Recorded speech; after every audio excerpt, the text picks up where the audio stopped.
নমস্কার, শুরু করছি আনন্দ সকাল। আপনাদের সঙ্গে রয়েছে আমি দেবস্মিতা।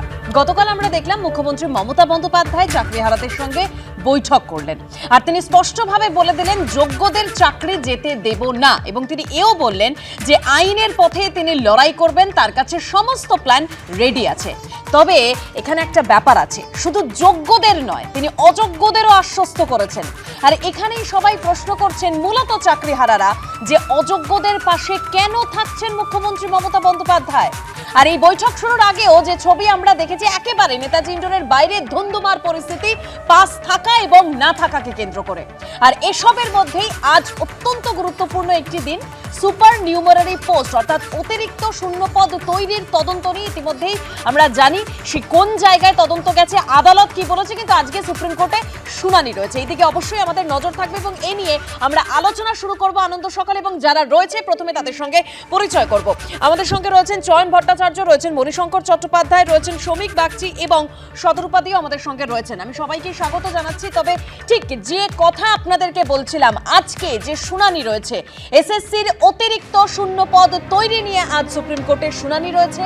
মন্ত্রিসভার অতিরিক্ত শূন্যপদ তৈরির সিদ্ধান্তের তদন্ত কি চালিয়ে যাবে সিবিআই? বহাল থাকবে রাজ্য মন্ত্রিসভার ভূমিকা নিয়ে হাইকোর্টের সিবিআই তদন্তের নির্দেশ। সুপার নিউমারারি পোস্টের আড়ালেই কি সমস্ত জালিয়াতিটা হয়েছিল? অতিরিক্ত শূন্যপদ নিয়ে, অর্থাৎ এই যে অতিরিক্ত শূন্যপদ তৈরি করা হয়েছে তা নিয়ে শুরু থেকেই বিতর্কের জন্ম নিয়েছিল। সুপার নিউমারারি পদ যে তৈরি করা হয়েছিল এটা সম্পূর্ণভাবে বেআইনি, এবং আজকে মহামান্য আদালতের সামনে তার শুনানি হবে। এবং আমার বিশ্বাস, আমার হাজার হাজার কোটি কোটি ভারতীয়র বিশ্বাস ভারতবর্ষের জুডিশিয়ারি অর্থাৎ বিচার ব্যবস্থার প্রতি আছে। এই অন্যায়ের জন্য বা এই ক্রাইমের জন্য মমতা বন্দ্যোপাধ্যায় এবং তার মন্ত্রিসভা জেলে যাবে। আপনারা তৈরি থাকুন। আর এই সুপার নিউমারারি পোস্ট একটু ব্যাকগ্রাউন্ড আপনাদের সামনে রাখি। বিচারপতি থাকাকালীন অভিজিৎ গঙ্গোপাধ্যায়ের এজলাসেই অতিরিক্ত শূন্যপদ প্রসঙ্গে মন্ত্রিসভার কথা উঠে এসেছিল, আর সেটা খোদ শিক্ষা সচিবের মুখে। 2022 সালের 25শে নভেম্বর আদালতে উপস্থিত শিক্ষা সচিব মনীষ জৈনের কাছে বিচারপতি অভিজিৎ গঙ্গোপাধ্যায় জানতে চেয়েছিলেন অতিরিক্ত শূন্যপদ কেন তৈরি করা হলো। উত্তরে শিক্ষা সচিব জানিয়েছিলেন উপযুক্ত স্তর থেকে নির্দেশ দেওয়া হয়। ব্রাত্য বসু নির্দেশ দিয়েছিলেন। গত বছর 22শে এপ্রিল কলকাতা হাইকোর্টের বিচারপতি দেবাংশু বসাক এবং বিচারপতি মোহাম্মদ শাব্বার রশিদের বেঞ্চ এ নিয়ে একেবারে মমতা বন্দ্যোপাধ্যায়ের মন্ত্রিসভাকে বড় সড় প্রশ্নের মুখে ফেলে দেয়।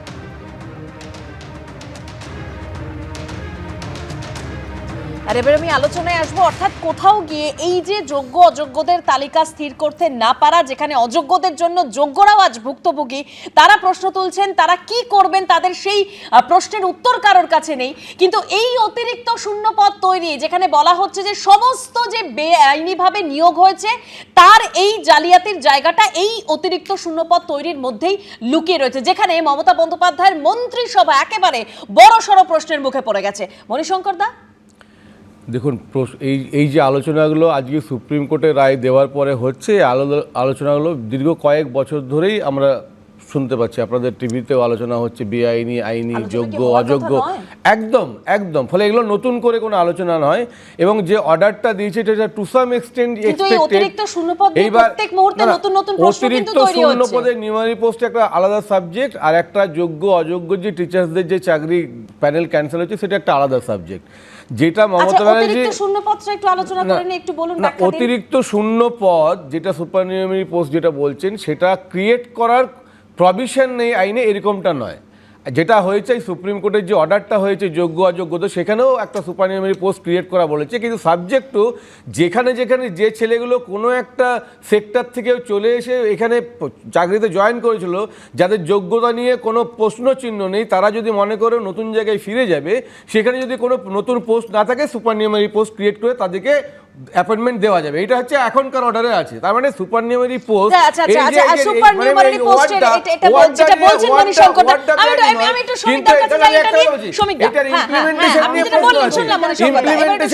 প্রশ্ন আছে, কিন্তু আমি যেটা বলতে চাইছি যে এই যে আজকে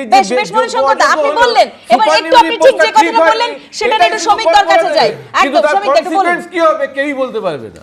দেখুন, এই সুপার নিউমারারি পোস্ট যেটা নিয়ে আজকে এত কথা হচ্ছে, 850টা ফর ফিজিক্যাল এডুকেশন এবং 750 ফর ওয়ার্ক এডুকেশন, এই পোস্টটাকে কিন্তু একটা ক্রিয়েট করা হয়েছিল। এবং কে ক্রিয়েট করেছিল? পরিষ্কারভাবে বলতে গেলে এই পোস্টটা ক্রিয়েট করেছিল রাজ্য সরকার এবং এসএসসির সঙ্গে তারা একটা সমন্বয় হতে পারে, তারা করে একটা করেছিল।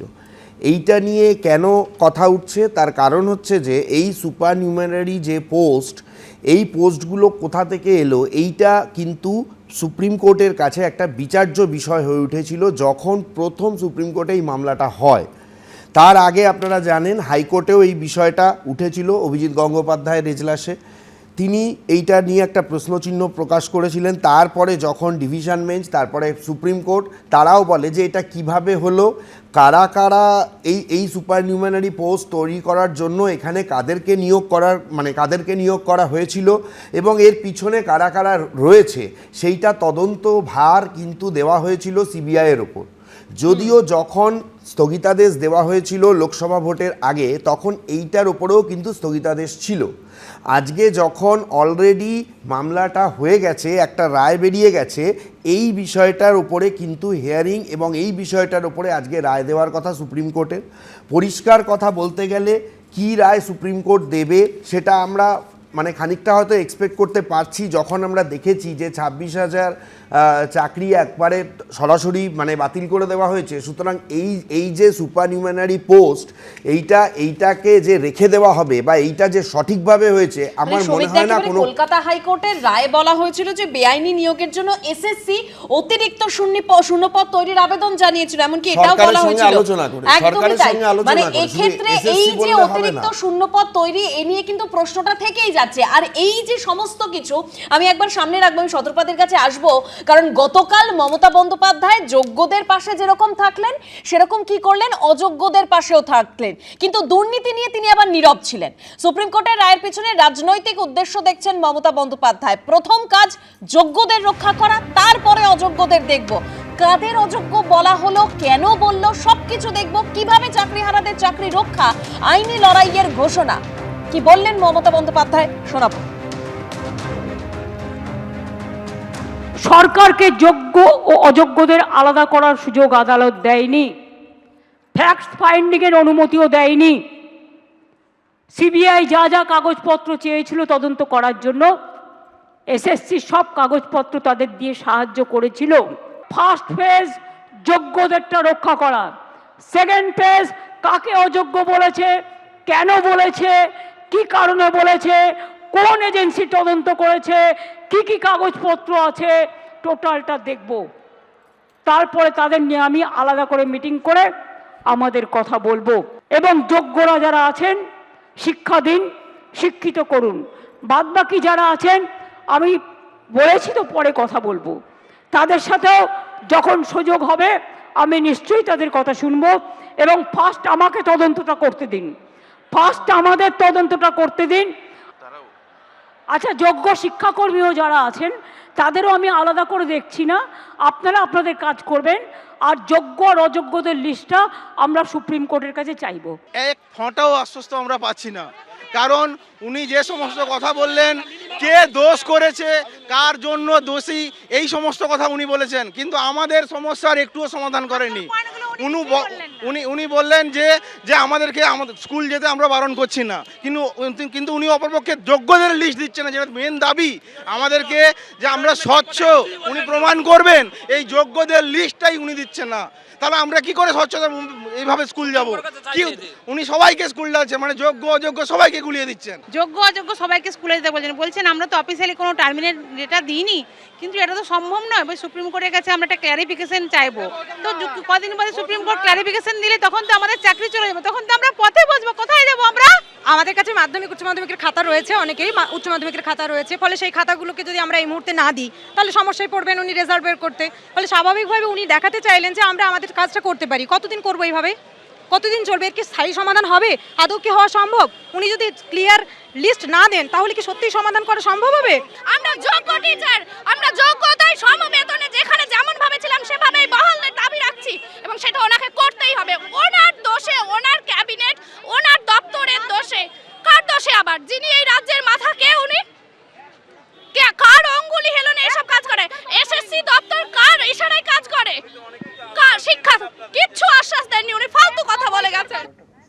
একেবারে আদালতের কথায় স্পষ্ট ছিল যে সমস্ত কিছু একটা ধামাচাপা দেওয়ার চেষ্টা করেছে এসএসসি, এবং এসএসসি তো বলেই দিয়েছে যে সুপ্রিম কোর্টে তথ্য দিয়েছে কিন্তু সুপ্রিম কোর্টকে সন্তুষ্ট করতে পারেনি। এই যে ধামাচাপা দেওয়ার কথা বলা হচ্ছে, সেখান থেকেই কিন্তু এই অতিরিক্ত শূন্যপদ তৈরি নিয়ে বিতর্কটা আরো জোরালো হয়। এবং তার পাশাপাশি মুখ্যমন্ত্রী মমতা বন্দ্যোপাধ্যায়ের আবার নতুন করে একটা জল্পনা, যোগ্যদের পাশাপাশি অযোগ্যদের পাশে থাকার আশ্বাস। শতরূপাদি, দেখো আজকে না পশ্চিমবঙ্গের কি দুরবস্থা। তুমি 15 বছর আগে সিঙ্গুর থেকে যখন টাটাকে তাড়ালো, লক্ষ্মী গণেশের হাত ধরে বললে ওকে টাটা বলে দেশ রাজ্য ছেড়ে চলে গেল। কিছু বছর আগে নবী দিবস করবে বলে সরস্বতী পুজো বন্ধ করলো, তখন থেকে মা সরস্বতী নিরীহ মানুষ, সে ব্যাগ গোছাতে শুরু করলো। 25,000 যোগ্য কি অযোগ্য শিক্ষাবিদদের চাকরি চলে গেল, সরস্বতী রাজ্য ছেড়ে চলে গেল। রইল বাকি এখন চিত্রগুপ্ত, মুখ্যমন্ত্রী কম্পালসিভ লায়ার, মিথ্যেবাদী চিত্রগুপ্ত এগুলো হিসেব করছে যে মুখ্যমন্ত্রীর পাপের হিসেব এবার হবে। তুমি আজকে যদি সিস্টেম্যাটিক্যালি ভাবো, আজকে 2016 থেকে এই কেস চলছে। আমি ধরে নিলাম বিকাশ ভট্টাচার্য অত্যন্ত খারাপ লোক, খুব খারাপ, আমি নিজেও ব্যক্তিগতভাবে পছন্দ করি না, কিন্তু আফটার অল এইগুলো তো অস্বীকার করার জায়গা নেই। যেগুলো বেরিয়েছে গত 9 বছর ধরে, রাজ্য সরকার কিচ্ছু করেনি। রাজ্য সরকার দ্বারা চালিত এসএসসি কন্টিনিউয়াসলি ধামাচাপা দিয়েছে। 13 বছরের মধ্যে বহুবার বলা হয়েছিল যে তোমরা যাচাই করে বলো কোন ওএমআর শিট জেনুইন, কোন ওএমআর শিট জেনুইন নয়। সেখানে ওএমআর শিটই নেই, হজম করে ফেললো। ব্যালট পেপার খাওয়ার সঙ্গে সঙ্গে ওএমআর শিট, তার সফট কপি, মিরর ইমেজ সমস্ত খাওয়া হয়ে গেল। একেবারে মানে শতরূপাদি, কোথাও গিয়ে কালকে আমরা দেখলাম মমতা বন্দ্যোপাধ্যায় বললেন সুপ্রিম কোর্টের কাছ থেকে যোগ্যদের লিস্ট চাইবেন। একেবারে তিনি বললেন স্পষ্ট করে ইন্ডোর স্টেডিয়ামে দাঁড়িয়ে বেশ শতরূপাদি, আসবো যে উনি নাকি জানতেনই না, উনাকে বলা হয়নি। উনাকে আলাদা করে বলতে হবে যে রাজ্যের শীর্ষে বসে আছে, তার রাজ্যের এসএসসি এইরকম কাণ্ড কারখানা করছে, তাকে বলে দিতে হবে। উনি বিধানসভায় দাঁড়িয়ে আমি একটু চয়নদার কাছে যাবো। বেশ শতরূপাদি, চয়নদার কাছে যাবো। চয়নদা, মানে কোথাও গিয়ে কালকে আমি দেখলাম আবারও মুখ্যমন্ত্রী মমতা বন্দ্যোপাধ্যায় একেবারে বিকাশ রঞ্জন ভট্টাচার্যকে সরাসরি আক্রমণ করলেন। তিনি বললেন যে তাকে কি আইসোলেট করা উচিত নয়, এবং তিনি এটাও বললেন যে বিকাশ রঞ্জন ভট্টাচার্য কেন কোর্টে গেছিলেন, কেন মামলা করেছিলেন। এই চোরেদের তো বেশি জানেন তো, যে থানা থাকলে ওদের খুব অসুবিধা হয়, চোরেদের অসুবিধা হয় থানা থাকলে। বিকাশদা মামলা করেছিলেন যারা যোগ্য বঞ্চিত চাকরি প্রার্থী তাদের হয়ে, তারা বেআইনি নিয়োগ হয়েছে, দুর্নীতি হয়েছে, এই অভিযোগটা নিয়ে আদালতে গিয়েছিল। পকেটে পয়সা নেই, কিচ্ছু নেই, এই বেকার ছেলেরা চাকরি পেয়েছিল শুধুমাত্র ওই টাকার অভাবে। চাকরি বিক্রি, টাকার দিয়ে চাকরি বিক্রি, বিনিময়ে চাকরি বিক্রি হয়ে গেছে বলে ওই জায়গাগুলোতে খালি ছিল 1000-6 ছেলে মেয়ে, যতদূর মনে পড়ছে। তারা মামলাটা করেছিল, সেই মামলার রেজাল্ট এটা। গোটা নিয়োগ প্রক্রিয়া দুর্নীতিগ্রস্ত এবং বেআইনিভাবে ঘোষিত হয়েছে, এবং করেছে শীর্ষ আদালত। 3 থেকে 4 বার হাইকোর্টে পেয়েছে আমি যতদূর মনে পড়ছে আমার, আর সুপ্রিম কোর্টও বেশ কয়েকবার চেয়েছে আপনারা যোগ্য অযোগ্য দুটো তালিকা দিন। এবং রাজ্য সরকার, এসএসসি সবাই মিলে এই সুযোগটা পেয়েছিলেন, কিন্তু সেই সুযোগ কাজে লাগাননি। এখন বলছেন যে মমতা বন্দ্যোপাধ্যায় কালকে দাঁড়িয়ে একগাদা কাঁচা মিথ্যে কথা বললেন, এবং সবচেয়ে মুশকিল যেটা দাঁড়ালো সেটা হচ্ছে কি, এই ছেলেমেয়েগুলো যারা চাকরি হারিয়েছেন এই রায়ের ফলে, তাদের সঙ্গে যোগ্য অযোগ্য গুলিয়ে গেল। যে অ্যানাউন্সমেন্ট হলো এবং যেভাবে ডেকে নেওয়া হলো ওদের, তাদের যোগ্য অযোগ্য গুলিয়ে গেল। সব ছেড়ে দিন। আরও একটা ব্যাপার আমরা প্রশ্নটা তুলছি, দোষ করবেন রাজ্য সরকার এবং রাজ্য সরকারের অধীনে যেসব অটোনমাস বডি,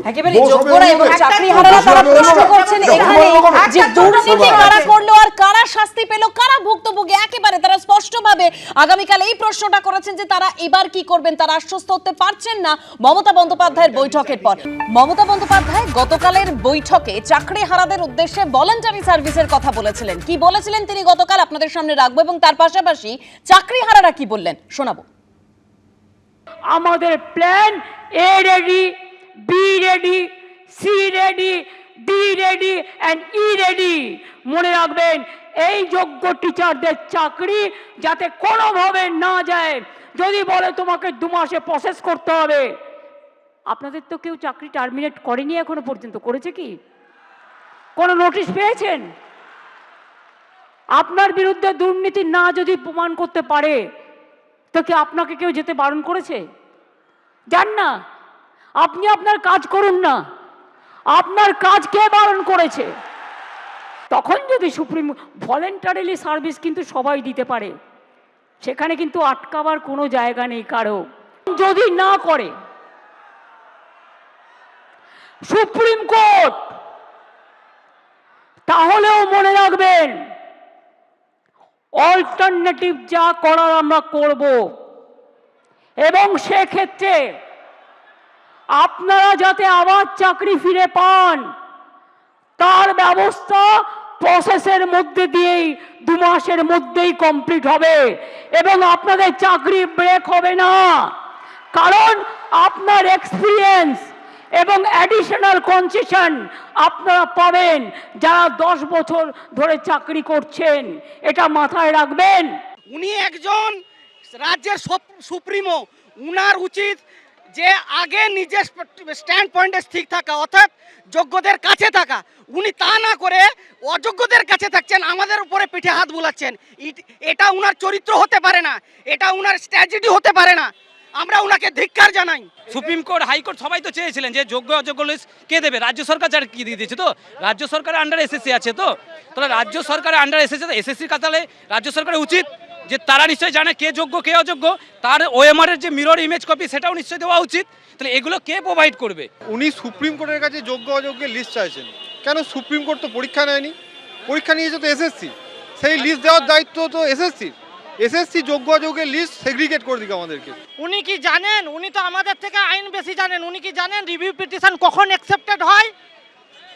যে নথিগুলো দেওয়া হয়েছে যদি দেখা যায় সুপ্রিম কোর্ট যদি মনে করে যে না এই উক্তিটি দেওয়া হয়নি, এটা খুবই গুরুত্বপূর্ণ এক্ষেত্রে, তবেই অ্যাকসেপ্টেড হবে।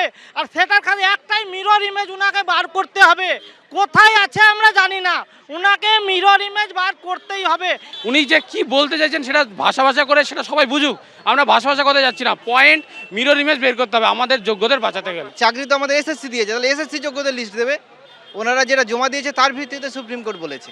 যোগ্যদের আগে দেখুক, অযোগ্যদের কি করলো আমাদের জানার দরকার নেই। অযোগ্যদের কি করলো আমাদের তারপরে তাদেরকে যা করলো করো, কিন্তু আমাদের যেন আমাদের যে সার্ভিস, যেটা আমরা যে পদে যুক্ত ছিলাম সঠিক সম্মানের সাথে সে পদে যেন আমরা যুক্ত থাকি। শ্রমিক বাগচি, দেখুন, এই যে মানুষ এত কথা বলছেন, এটা শিক্ষকদের চাকরি, তাদের চাকরি চলে গেছে, এরা কেউ অশিক্ষিত নন। এবং আমি যদি এখানে বলি যে মুখ্যমন্ত্রী এত যে কথা বললেন বিধানসভায় গিয়ে কালকে, আমাদের প্ল্যান এ রেডি আছে, বি রেডি আছে, ই রেডি আছে, কার্যত উনি যেগুলো বললেন এগুলো হাস্যকর। ভলান্টারি সার্ভিসের কথা বলছেন। আমি আসছি, ভলেন্টারি সার্ভিসের কথাও উনি বলছেন। ভলেন্টারি সার্ভিস কেন?